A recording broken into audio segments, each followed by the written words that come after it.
여러분 반갑습니다. 서목사의 말씀 창고의 서목사입니다. 오늘도 함께 말씀을 나누는 여러분들을 사랑하고 축복합니다. 좋아요와 구독을 눌러주세요. 여러분과 함께 더 많은 말씀들을 나누기 원합니다. 오늘은 예레미야 31장 21절에서 30절 말씀입니다. 오늘 말씀은 하나님께서 다시 돌아올 것에 대한 이야기와 함께 포로 생활 이후에 이스라엘 백성들이 얼마나 축복을 받을 것인지 그리고 그 저주가 끊어질 것인지에 대한 말씀을 하고 계십니다. 오늘 말씀을 통해서 우리에게도 이러한 일들이 일어날 것을 기대하며 하나님 앞에 나아가기를 원합니다. 21절 말씀입니다. 너 자신을 위해 길 표지판을 세우라. 너 자신을 위해 방향 편말을 세우라. 대로 곧 내가 갔던 길을 잘 생각하라. 처녀 이스라엘아 돌아오라. 내 성읍들로 돌아오라. 하나님께서 회복에 대한 이야기를 하십니다. 회복에는 전제가 있습니다. 그 전제는 회개입니다. 그래서 다시 돌아올 방향 편말을 세우라고 말씀하시는 것입니다. 여러분, 우리가 돌아올 길을 찾기 위해서는 이정표가 필요합니다. 우리가 무엇을 기대하고 돌아와야 합니까? 우리가 무엇을 꿈꾸며 돌아와야 합니까? 우리는 현실을 바라보는 것뿐만 아니라 돌아올 것을 기다리며 우리의 목표를 정확하게 생각해야만 합니다. 22절입니다. 타락한 딸아, 내가 얼마나 더 방황하겠느냐? 여호와가 땅 위에 새로운 것을 창조하셨으니 여자가 남자를 애워쌀 것이다. 여자는 무시당하는 존재였습니다. 그러나 이제는 여자가 남자를 애워싼다 라고 말씀하시면서 지금까지와는 다른 새로운 세상이 펼쳐질 것을 말씀하십니다. 본문이 정확하게 무엇을 의미하는지는 해석이 어렵습니다마는 그럼에도 불구하고 본문이 의도하는 것은 새로운 세상에 새로운 일들이 일어날 것이라는 것은 분명합니다. 하나님께서 이와 같은 일들을 일으켜 주십니다. 그래서 하나님께서는 이렇게 선포하십니다. 23절 24절입니다. 이스라엘의 하나님 만군의 여호와께서 이렇게 말씀하셨다. 내가 그들의 포로들을 돌아오게 할 때 유다 땅과 그 성읍들의 사람들이 다시 이런 말을 하게 될 것이다. 의의 처소여 거룩한 산이 여호와께서 내게 복을 주신다.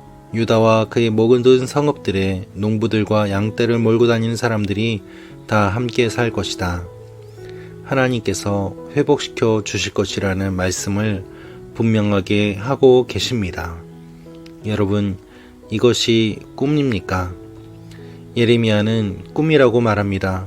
내가 잠에서 깼다라고 말하기 때문입니다. 그러나 그것은 단순한 꿈이 아니라 하나님께서 주시는 계시였습니다. 하나님께서 소망을 주시는데 인간적인 이성적인 것으로는 상상할 수 없을 만큼 놀라운 일이기 때문에 하나님께서는 꿈을 통해서 이와 같이 말씀하시는 것입니다.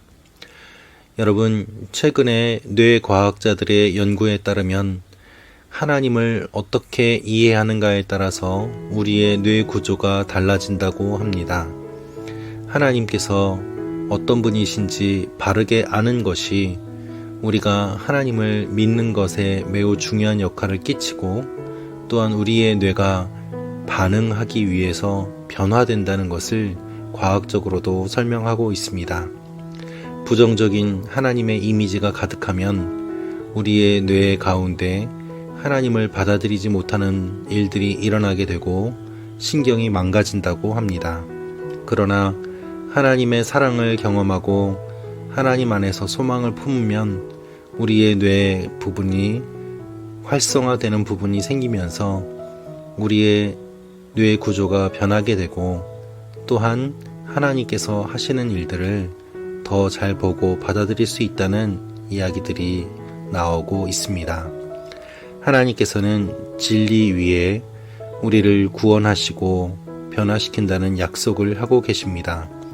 이 성품이 우리에게 주어졌습니다. 하나님은 우리를 벌 주시는 분이 아닙니다. 우리를 회복시켜 주시는 분이십니다. 그래서 사람들은 지금까지 이렇게 이야기했습니다.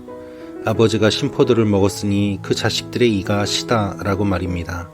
즉 조상들이 잘못한 것들로 인하여서 그 죄의 결과가 자녀들에게까지 미치게 되고 악영향을 받고 자란 그 자녀들도 하나님을 떠나게 될 것이다 라는 저주의 메시지와 같은 이와 같은 메시지들이 이제는 끊어질 것이라고 말씀하고 계시는 것입니다. 여러분, 하나님 안에서 우리는 자유롭게 됩니다. 우리가 누군가의 죄 때문에 고통받는 일들이 끊어지게 되고 가게에 흐르는 저주와 같은 말들은 헛된 말들이 되면서 하나님 앞에 우리 한 사람 한 사람이 각자 바르게 서게 되고 또한 하나님 앞에 한 사람 한 사람이 각각 심판받게 될 것을 말씀하십니다. 우리는 예수 그리스도로 말미암아 구원받은 존재입니다. 하나님께서 우리를 죄에서 구원해 주셨습니다. 죄의 영향력이 끊어졌음을 기억하며 우리가 하나님 앞에 새롭게 회복될 것을 꿈꾸며 나아가는 것이 하나님이 우리에게 원하시는 것이고 주님이 말씀하시는 회복의 내용입니다. 우리가 닥치고 있는 이 현실 가운데 하나님께서는 이정표를 세우라고 말씀하십니다.